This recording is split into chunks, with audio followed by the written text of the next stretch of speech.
My sister broke the one rule. I had and almost unalived my family, then showed up at dinner with a glass of wine. When I asked why she won't stop, she said, "He's still breathing, isn't he?" That was 10 months ago. Today, she was screaming my name through the Ring camera, begging me to stop. My sister and I have always had an okay at best relationship. We never talked, but we never fought either. We never shared clothes, never talked about boys, never did anything like that. Whenever it was just us two, the air was filled with awkward silence, which neither of us cared enough to break. But that all changed when she turned 21, because the second she took her first sip of beer, everything changed. She went from drinking monthly, to weekly, to daily. It felt crushing seeing her delve deeper and deeper, and what was even worse was when she tried to drag me down with her. I never liked alcohol and wanted to stay away from it, but she bullied and coerced me into it. On her 22nd birthday, she gave me a bottle of water that was actually straight vodka, and when I spat it out and started coughing, I looked up to see her recording my reaction and laughing. I gave her one final chance after that. I told her if she tried to drag me into drinking again, I would cut her off. Well, a month later, it was her and her boyfriend's anniversary. They invited me out with them, and my sister promised not to ask me to drink with her. Of course, she lied. Throughout the whole night, she kept giving me extremely diluted drinks that I didn't even realize had alcohol in them. Some vodka, whiskey, even rum. I remember feeling a light buzz after my third drink and the world started spinning. This was the first time I was intoxicated. I clung to her asking what was wrong with me, but she just laughed and because she was tipsy herself, admitted what she had done. I don't remember the specifics. All I remember is being enraged. I called a cab on the spot, and once home I sent her a voice note telling her I never want to see her again. What's even more insane is that she called me a week later,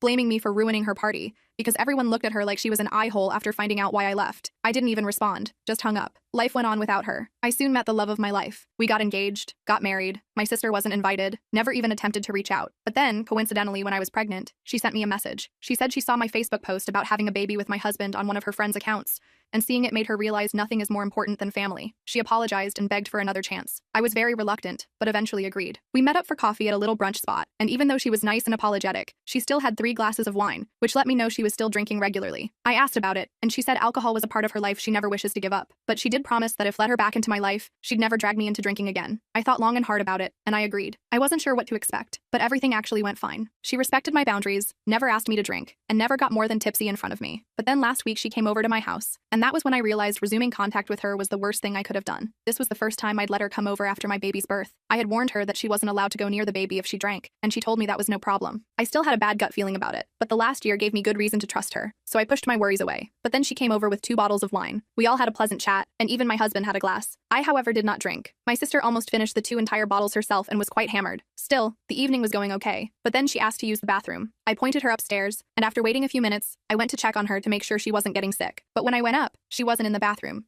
She was in our room, sitting on our bed, wasted out of her mind, holding my baby. The second she saw me, she panicked and quickly stood up to give him to me. But as she was standing up, she lost balance. She fell and dropped my baby. He fell on the floor. I screamed and went to check up on him. Thankfully, he hadn't fallen from a notable height. He was crying, but seemed to have no major injuries or anything, which I thank my lucky stars for. My sister got up and started apologizing, and I just called my husband. I told him to hold our baby and dragged my sisters downstairs and outside to speak to her. I told her that I had one rule. Under no circumstance could she get near the baby while drunk. And while drunk, she decided to hold him, then dropped him. She kept apologizing, but I called her a taxi home saying I never wanted to speak to her again. That, however, turned out to be a mistake. Because as it turned out, she had done more than just dropped my baby. She had fed him the remainder of her wine bottle, and he was currently upstairs, throwing up, while my husband was crying and calling the hospital. The next few hours were a blur of panic. The ambulance took us to the emergency room, where doctors confirmed alcohol poisoning in my infant son. They ran tests to check for other complications while David and I paced the waiting room, terrified we might lose our baby because of my sister's reckless behavior. The medical staff worked efficiently, but their grave expressions did nothing to ease our fears as they monitored our son's vital signs and took blood samples. The hospital social worker interviewed us extensively,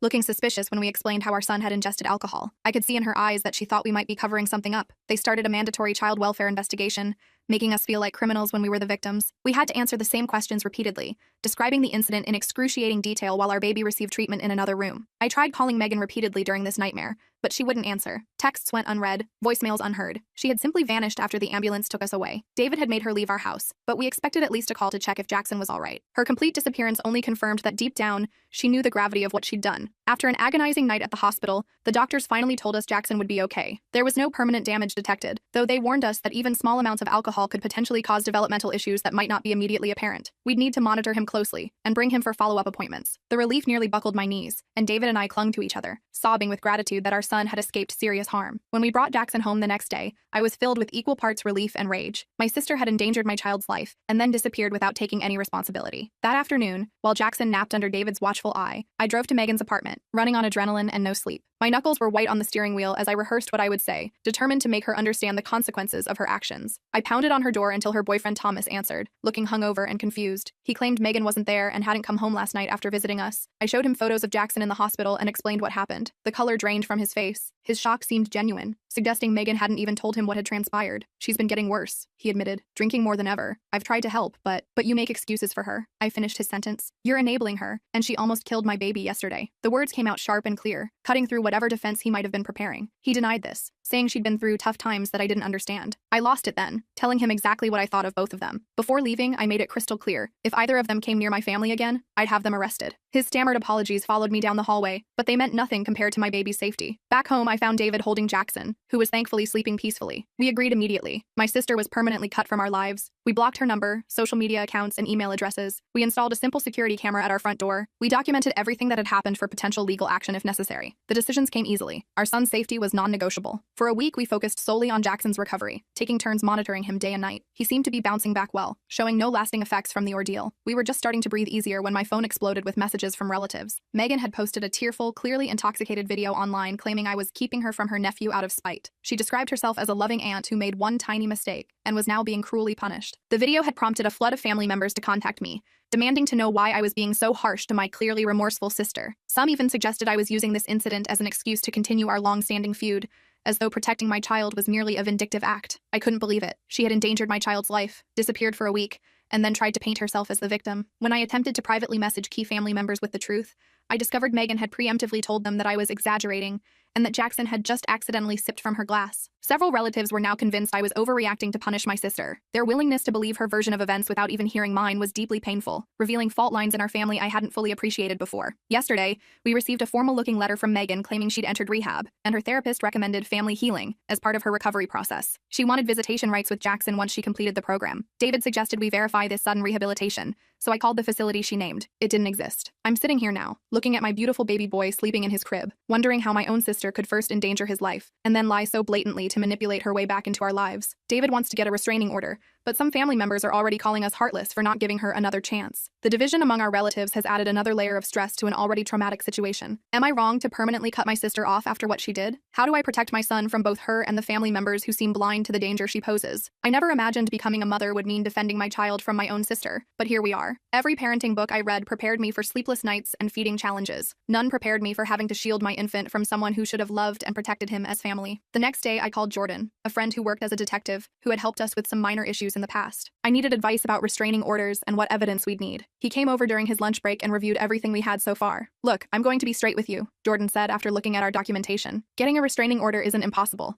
but judges typically need more than one incident to establish a pattern of behavior. I showed him the fake rehab letter, the social media posts, and played the drunken video Megan had posted. His expression grew more serious with each piece of evidence. Document everything, he advised. Every text, every call, every social media post. Set up cameras if you can afford them. And most importantly, don't engage with her directly. After he left, I set up a separate email account just for documenting Megan's harassment. I forwarded all the messages from relatives, screenshots of her social media posts, and wrote a detailed account of what happened with Jackson while it was still fresh in my mind. David installed additional security cameras covering our backyard and driveway. That night, we got our first alert from the front door camera. I checked the footage expecting a package delivery or something innocent. Instead, I saw Megan stumbling up our walkway at 11:30 p.m., clearly intoxicated, with a bouquet of flowers and a teddy bear. She rang the doorbell repeatedly, then sat on our porch for nearly 20 minutes before leaving the items with a note. David went out to retrieve them when she was gone. The note read, "I'm so sorry for the misunderstanding. Please let me see my nephew. He needs his auntie in his life. Love, Meg." The flowers reeked of cigarette smoke and alcohol, like she'd brought them straight from a bar. I added this incident to our documentation file and threw everything in the trash. The fact that she'd come to our home drunk just proved she hadn't changed at all. The next morning, I called our pediatrician to warn them that Megan might try to access Jackson's medical records. They added a note to his file requiring additional verification for any information requests. Later that day, I received a call from the pediatrician's office. "Mrs. Mitchell, this is Stacy from Dr. Peterson's office. I wanted to let you know that someone claiming to be your sister called requesting copies of Jackson's records. Following your instructions, we declined to release any information." My blood ran cold. Did she say why she wanted them? She said she was helping you gather documentation for a specialist consultation. When we asked for the authorization form you supposedly signed, she hung up. I thanked Stacy for the call and immediately contacted Jordan again. He said this strengthened our case but still wasn't quite enough for an emergency restraining order. He suggested we notify Jackson's future daycare about the situation. situation. The following day, David and I visited Little Explorers Daycare where we'd planned to enroll Jackson when I returned to work. As we explained our situation to the manager, Karma, her expression shifted from professional politeness to concern. "Actually," she said hesitantly, "someone matching your sister's description was here yesterday, asking about enrollment procedures. She said she was thinking of registering her nephew and wanted to tour the facility." The realization that Megan was tracking our movements so closely made me physically ill. We showed Karma a photo of Megan and she confirmed it was the same person. We immediately decided against using that daycare and began researching home-based nanny options instead. That weekend, my mother called to invite us to Sunday dinner. "Dad and I miss you all so much," she said. "We promise Megan won't be there. We just want to see our grandson and talk through everything calmly." After discussing it with David, we cautiously agreed. This would be the first time my parents had seen Jackson since the incident, and despite everything, I didn't want to deprive them of a relationship with their grandson if Megan truly wouldn't be present. We arrived at my parents' house around 4 p.m. Mom greeted us with teary hugs, cooing over Jackson, who was awake and alert in his carrier. Dad gave David a firm handshake and kissed my cheek. Everything seemed normal as we settled in the living room, Jackson on a blanket for tummy time while Mom brought out coffee and cookies. Then I heard it, the unmistakable sound of my sister's laugh coming from the kitchen. My whole body tensed. "Who else is here?" I asked, though I already knew the answer. Before Mom could respond, Megan walked in from the kitchen holding a glass of wine. "Surprise," she said with a smile that didn't reach her eyes. "I thought we could finally talk things out." I didn't say a word. I simply picked up Jackson, grabbed the diaper bag, and walked straight to the door. I heard David behind me saying something to my parents about trust being broken, but I was already strapping Jackson into his car seat, my hands shaking with anger and betrayal. I drove home alone while David stayed behind to confront my parents about their deception. When he returned an hour later, his expression was grim. "They admitted they set up the whole thing," he said, pacing our living room. "They thought if they could just get us all in the same room, we'd talk it out, and everything would be fixed." "Did they say anything else?" "Yeah, and you're not going to like it. Megan's been living with them for the past 3 weeks. Apparently Thomas kicked her out after learning what she did to Jackson." I felt like I'd been punched in the stomach. My parents had lied to our faces while harboring the person who had endangered their own grandson. The depth of their betrayal was incomprehensible to me. I cried that night for the family I thought I had, while David held me and promised we'd get through this together. The next morning, I sent a simple text to my parents. "We need space from all of you right now. Please respect that." Then I blocked their numbers. David did the same. We needed time to process this betrayal and figure out our next steps without the constant pressure from my family. For a few days, things were quiet. We settled into a routine with Jackson, who was thriving despite everything. I focused on enjoying my maternity leave with him, trying to put the Megan situation out of my mind as much as possible. David returned to work, though he called to check in more frequently than before. On Thursday, I decided to venture out to the grocery store with Jackson. It was our first trip out together that wasn't a doctor's appointment, and I was feeling confident as a new mom. I put Jackson in his carrier, which I placed securely in the shopping cart, and began making my way through the store. I was in the produce section selecting apples when I felt that unmistakable sensation of being watched. I turned to see Megan at the end of the aisle, pretending to examine a display of oranges while clearly tracking my movements. When our eyes met, she quickly looked away, acting as if she hadn't seen me. My heart raced. This couldn't be a coincidence. This was our local store, far from my parents' house where she was staying. She must have followed me here. I abandoned my half-filled cart and headed straight for the exit, clutching Jackson's carrier tightly. In the parking lot, I scanned for Megan but didn't see her. I quickly secured Jackson in the car and drove home, checking my rearview mirror constantly. Once home, I had a full-blown panic attack, my first ever. I couldn't catch my breath, my heart was racing, and I was convinced Megan was going to appear at any moment. I called David at work, barely able to speak coherently. He came home immediately to find me still shaking, Jackson thankfully napping peacefully in his bassinet. "We need legal help," David said once I'd calmed down. "This is stalking." The next day, we consulted with Jordan again, who agreed we needed to pursue a restraining order more aggressively. He reviewed our documentation and explained our options. "For a restraining order, we typically need evidence of threats or harassment," he explained. "Following you in a grocery store is concerning, but difficult to prove as intentional harassment. Courts generally want to see a pattern of behavior that would make a reasonable person fear for their safety." "So there's nothing we can do?" David asked, frustration evident in his voice. "I didn't say that," Jordan replied. "Start documenting everything. Times, dates, locations. Set up more cameras. If she keeps showing up where you are, that builds our case. And don't respond to any contact attempts. That can be used against you to argue the contact was welcome." We left Jordan's office with a plan. We would document meticulously, avoid all contact, and build our case. It wasn't the immediate solution we wanted, but it was something. Over the next week, Megan escalated her attempts to contact us. She created new email addresses to bypass our blocks, sent daily messages about her recovery journey, and left voicemails asking for just 5 minutes with Jackson. Each message started sympathetically enough, but inevitably included subtle guilt trips and manipulative language. "I know you're just trying to protect Jackson," one voicemail said, "but do you really want him growing up without knowing his aunt who loves him so much? Don't you remember how much you loved spending time with Aunt Patty when we were kids?" I saved everything without responding. With each message, her tone gradually shifted from pleading to demanding, from "I understand why you're upset" to "you're being unreasonable, and you can't keep him from me forever." 2 weeks after the grocery store incident, our newly hired nanny, Jessica, reported something disturbing. While taking Jackson for a walk in the neighborhood, she noticed the same car circling the block 3 times. She couldn't identify the driver, but the behavior was concerning enough that she cut the walk short and returned to our house. "I'm probably being paranoid," Jessica said, "but with everything you've told me about your sister, I didn't want to take any chances." We thanked her for her vigilance and decided to invest in a GPS tracking device for the stroller. It felt ridiculous. What parent has to track their baby's stroller because of their own sibling? But we were taking no chances with Jackson's safety. The next day, I received a troubling call from Dakota, a mutual childhood friend who still had occasional contact with Megan. "I don't want to alarm you," Dakota said, "but Megan's been asking me some weird questions. She wanted to know what time you usually put the baby down for naps, and if you still keep a spare key under the planter like your parents used to." "What did you tell her?" I asked, trying to keep my voice steady. "Nothing. I told her I hadn't been to your new house and wouldn't know that stuff. She claimed she wanted to leave a special surprise for Jackson, but something felt off about it. I thought you should know." I thanked Dakota for the warning and immediately called a locksmith to change all our locks. We also changed our alarm codes and made sure every window was secured. That night, neither David nor I slept well, taking turns checking on Jackson and listening for any unusual sounds. Around 2 a.m., David nudged me awake. "There's a car parked across the street," he whispered. "It's been there for at least an hour." I peered through our bedroom blinds. Even in the darkness, I could make out the outline of Megan's distinctive hatchback. A figure sat in the driver's seat just watching our house. David pulled on jeans and a sweatshirt. "I'm going out there. Be careful," I warned, already reaching for my phone in case I needed to call 911. I watched from the window as David approached the car. The headlights suddenly switched on, temporarily blinding him, but he continued forward. I could see him speaking to the driver, his posture tense and defensive. After a brief exchange, the car pulled away from the curb and drove off. "It was her," David confirmed when he returned. "She claimed she was just making sure we were safe. When I told her I was calling the police, she took off." The next morning,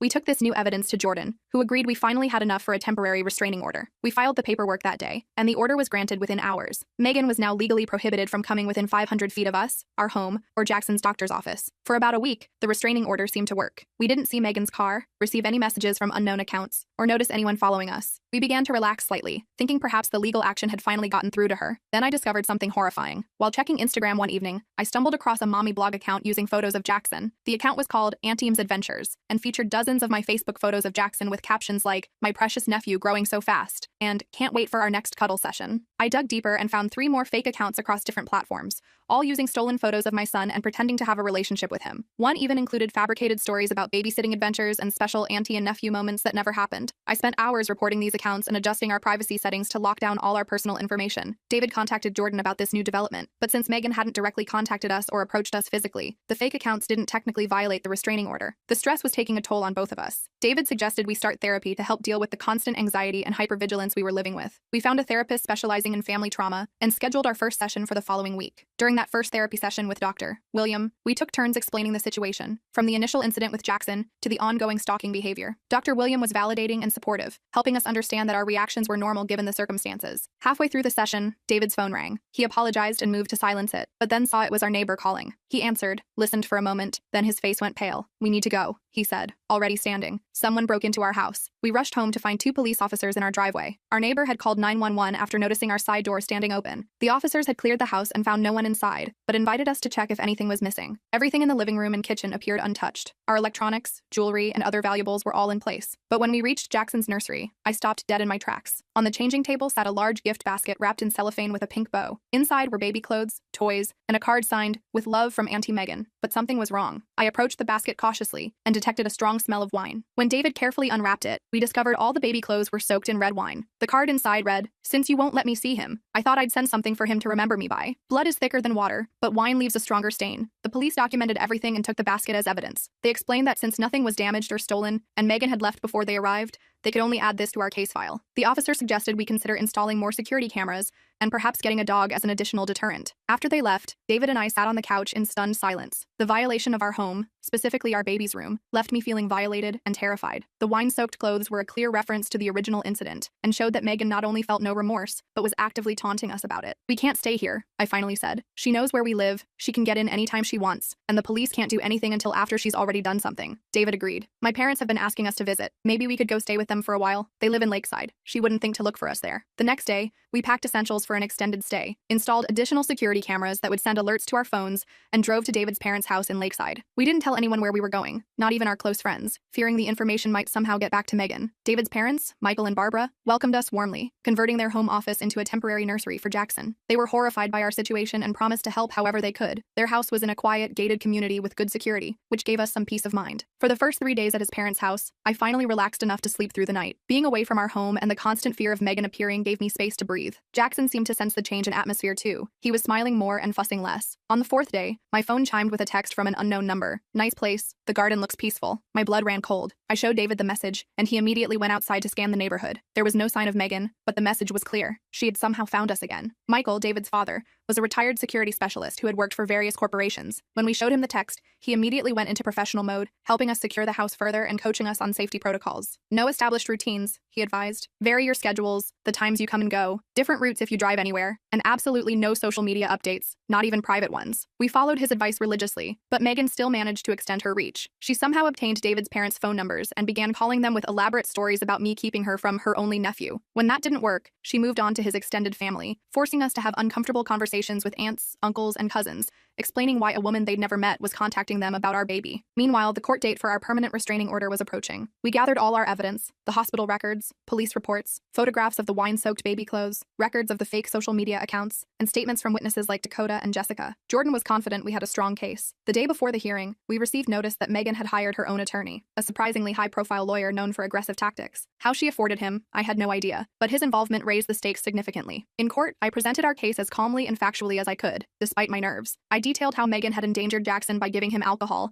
her subsequent stalking behavior, the break-in, and the ongoing harassment. Our documentation was thorough and well-organized, thanks to my obsessive record-keeping over the past weeks. Then Megan's lawyer stood up. He portrayed her as a struggling alcoholic who had made one terrible mistake and was being unfairly punished while trying to recover. He claimed I had a history of exaggerating Megan's behavior due to childhood jealousy, and that I was using this incident to permanently cut her off from family connections she desperately needed for her recovery. My client has enrolled in rehabilitation, Your Honor, he said smoothly. She acknowledges her grave error in judgment but is actively seeking help. Permanently severing family ties through this order would be detrimental to her recovery and denies the possibility of supervised reconciliation in the future. The judge asked several pointed questions of both sides, then announced he would take a 30-day continuance to review all evidence before making a final decision. In the meantime, the temporary restraining order would remain in effect. We left the courthouse feeling deflated. We'd hoped for immediate resolution, but now faced another month of uncertainty. As we walked to our car, I spotted my mother standing near the courthouse steps. She approached cautiously, looking thinner and more tired than I remembered. "Can we talk?" she asked. "Just for a minute." David squeezed my hand but stepped away to give us privacy. I crossed my arms defensively, not ready to forgive her betrayal. "Megan told us she's having suicidal thoughts," my mother said without preamble. "She says being cut off from family is killing her. Can't you drop this restraining order and let us work together as a family to help her?" I couldn't believe what I was hearing. "Mom, she gave alcohol to my infant son. She broke into our house. She's stalking us. And you want me to just forgive and forget because she says she's suicidal?" My mother looked down. "We're just trying to help both our daughters. Is that so wrong? How did she find us at David's parents' house?" I asked suddenly, a suspicion forming. My mother's guilty expression confirmed my fears before she spoke. "I might have mentioned where you were staying. I didn't think it was a secret." The betrayal hit me all over again. My own mother had compromised our safety, all while trying to guilt me into dropping protections for my child. I took a deep breath, fighting back tears. "We're done here," I said quietly. "Don't contact us again until you decide which daughter's well-being you actually care about." I walked away, joining David at the car. As we drove back to his parents' house, I explained what had happened. We decided it was time to cut contact with my parents as well, at least temporarily. They had proven they couldn't be trusted with even basic information about our whereabouts. That evening, David's mother handed me a sealed envelope that had been dropped off while we were at court. "A young man delivered this," she explained. "He said it was important." Inside was a handwritten letter from Thomas, Megan's ex-boyfriend. He explained that he'd broken up with her after witnessing her obsession firsthand and wanted to warn us about her deteriorating mental state. "She talks about rescuing your baby all the time," he wrote. "She's drinking heavily again and has a whole wall covered with photos of him printed from your old social media. I'm truly scared for what she might do and thought you should know." We immediately provided this information to Jordan and the police, who finally began taking our concerns more seriously. Jordan filed an addendum to our restraining order request, including Thomas's letter as new evidence. The night before our rescheduled court date, the security system at David's parents' house triggered an alert. The cameras captured Megan attempting to enter the backyard by scaling the fence. The alarm had activated automatically, sending her running before she could get fully over the fence. The footage clearly showed her face, giving us fresh, undeniable evidence of her violating the temporary order. In court the next morning, the judge reviewed both the original evidence and the new developments. This time, Megan appeared surprisingly composed. She wore a conservative dress, minimal makeup, and kept her eyes downcast in an appearance of contrition. Her attorney presented a new narrative. Megan had recognized her problems and was actively seeking treatment for alcohol addiction. He submitted paperwork from a treatment facility as evidence of her commitment to change. When given my chance to speak, I delivered an emotional but fact-based account of everything that had happened. I explained that while I wished my sister well in any genuine recovery effort, her repeated violations of boundaries and the escalating nature of her behavior made me fear for my family's safety. "Your Honor," I said, my voice catching despite my best efforts. "I wake up every night checking that my baby is still breathing in his crib. I can't go to the grocery store without looking over my shoulder. My sister gave alcohol to my infant, broke into our home, and has now followed us to a different city. This isn't about punishment, it's about protection." The judge considered all the evidence, particularly the recent security footage showing Megan's attempt to enter David's parents' property. He granted the permanent restraining order immediately, ordering Megan to stay at least 1,000 feet away from me, David, Jackson, and any residence or workplace associated with us for a period of 3 years. We felt momentary relief as we left the courthouse, but it was short-lived. Within hours, Megan violated the order by sending an email from a new address. No piece of paper will keep me from what's mine. Blood doesn't smudge away with a judge's signature. We forwarded it immediately to the police and Jordan, who advised us that this violation could result in her arrest. Officers went to Megan's last known address to serve the restraining order and potentially arrest her for the immediate violation, but discovered she had vacated her apartment days earlier. What they found there was disturbing. According to the officer who called us, her apartment was filled with empty liquor bottles and a wall covered with printed photos of Jackson, some taken from social media, others clearly photographed through windows or from a distance. There were also maps with our routines noted, including Jackson's usual nap times and when David typically left for work. An alert was issued for Megan's apprehension, which only intensified our fear. Not knowing where she was or when she might appear next meant we couldn't let our guard down for a moment. We decided to remain at David's parents' house rather than return home, feeling at least somewhat safer with the gated community and additional security measures. 3 tense days passed with no sign of Megan. We began to hope that perhaps she'd left the area entirely, seeking a fresh start somewhere else. David even ventured back to our house briefly to collect more of our belongings, reporting that everything seemed untouched since we'd left. On the 4th day, Jessica took Jackson to the community park within the gated neighborhood. David's mother went along, giving me my first hour alone in weeks. I used the time to shower and actually blow-dry my hair, small acts of self-care that had become luxuries in our constant state of vigilance. My phone rang just as I was finishing. It was Jessica, her voice tight with controlled panic. "I think I just saw your sister," she said quietly. "There's a woman who's been following us around the park for the last 20 minutes. She's keeping her distance, but I recognize her from the photos you showed me." My heart raced. "Where are you now?" "Near the playground. Your mother-in-law is with Jackson on the swings." I stepped away to call you. "Stay with them," I instructed. "David will be there in 2 minutes. I'm calling the police." I hung up and immediately called David, who was working in his father's home office. He ran out the door without even ending the call. Then I dialed 911, explaining the situation and the active restraining order. They promised to dispatch officers immediately. Through the living room window, I saw David's car screeching out of the driveway. I paced anxiously, waiting for news. 5 minutes later, though it felt like hours, David called back. "We've got Jackson," he said, breathless. "We're coming home now." Jessica definitely saw Megan. She tried to run when I showed up, but the security guard stopped her at the gate. Police are taking her into custody now. I collapsed onto the couch in relief. When they arrived home minutes later, I clutched Jackson to my chest, breathing in his baby scent and letting tears flow freely. For the first time in weeks, I allowed myself to believe we might actually be safe. Later that evening, an officer called to confirm that Megan had been arrested for violating the restraining order. She would be held pending a bail hearing, and given her history of violations, there was a good chance she would remain in custody, at least temporarily. We thanked the officers profusely for their quick response. That night, I slept deeply for the first time in what felt like months, with Jackson's bassinet pulled close to our bed, and the knowledge that, at least for now, Megan couldn't reach us. The next morning, we began serious discussions about our long-term plans. Did we want to return to our home eventually? Should we consider moving to a different city? How would we handle family events in the future, knowing my parents couldn't be trusted to maintain boundaries? We had more questions than answers, but one thing was clear. Our lives had been fundamentally changed by Megan's actions, and we would never again take our family's safety for granted. Whatever came next, whether Megan remained in custody or was released, we would face it together, with our son's well-being as our only priority. "Do you think she'll ever understand what she did?" I asked David as we sat on his parents' porch that evening, watching the sunset while Jackson napped inside. "I don't know," he answered honestly, "but I do know it's not our job to help her understand. Our job is to protect our son, and that's exactly what we're going to do." I nodded, leaning against his shoulder. The road ahead wouldn't be easy, but for the first time since that horrible day when Megan had given alcohol to our baby,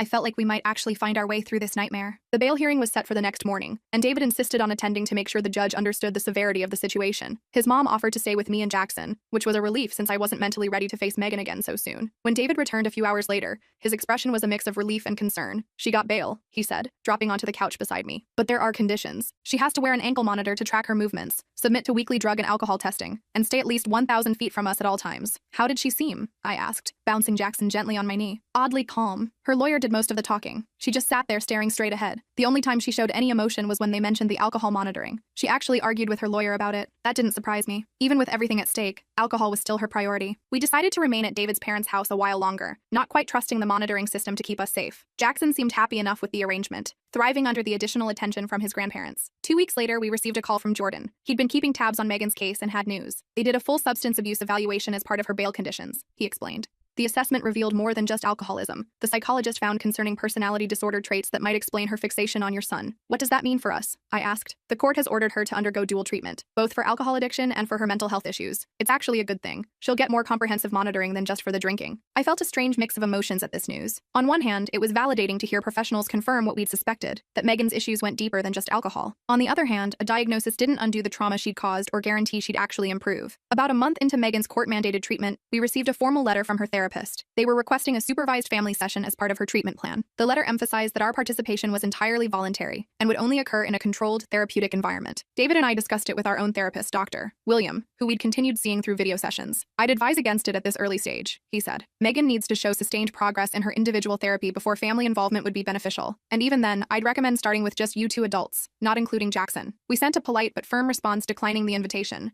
explaining that we weren't ready for direct contact. To our surprise, the therapist responded with understanding, saying they would continue working with Megan individually and might reach out again in the future if appropriate. Around this time, my parents made another attempt at reconciliation. My father called David's cell phone, knowing I probably wouldn't answer if they tried me directly. "Please just listen," Dad said when David reluctantly put him on speaker. "Your mother and I have been doing a lot of thinking. We spoke with Megan's doctors too. We understand now that we've been enabling her behavior for years, making excuses instead of holding her accountable. That's great, but it's a little late," I replied, not bothering to hide the bitterness in my voice. "We know," Mom chimed in, apparently also on the call. "We failed both our daughters. We failed you by not protecting you from her behavior, and we failed her by not getting her help sooner. But she is truly changing this time. The doctors say her progress is remarkable." I sighed, exhausted by the cycle of hope and disappointment. Even if that's true, protecting Jackson comes before anyone's feelings, including yours, including hers, and including mine. There was silence on the other end, then my father's voice, softer now. "We understand that. For the first time, I think we really do. I didn't make any promises, but I did agree to let them continue receiving updates about Jackson through email and photos. It was a small concession that cost me nothing but might help rebuild some kind of relationship eventually. Still, I made it clear that any information shared with Megan would result in immediate cutting of communication again." 6 months passed with relative calm. According to reports from her treatment facility, Megan was complying with all requirements. She attended therapy sessions, maintained sobriety, verified by testing, and hadn't violated the restraining order or monitoring conditions. We gradually settled into a new normal, eventually returning to our own home after installing a comprehensive security system